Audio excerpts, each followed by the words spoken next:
শাস্ত্র অনুযায়ী এটাকে আনন্দ বলাই যাবে না।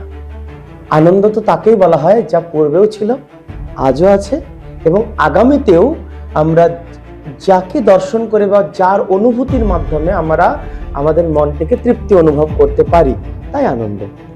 আজ থেকে ছোটবেলায় আমি একটা ছোট্ট মন্দিরে গিয়েছিলাম, সেখানে রাধা গোবিন্দের বিগ্রহকে দেখে আমরা খুব ভালো লেগেছিল।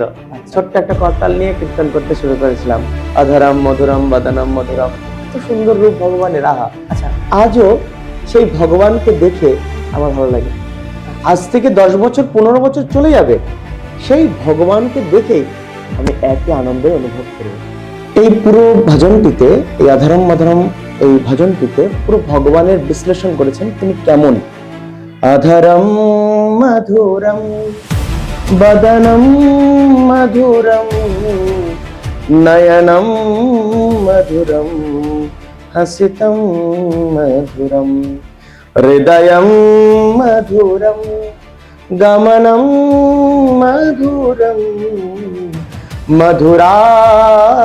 মধুরাধিপতের अखिलम मधुरम मधुराधिपतेर अखिलम मधुरम।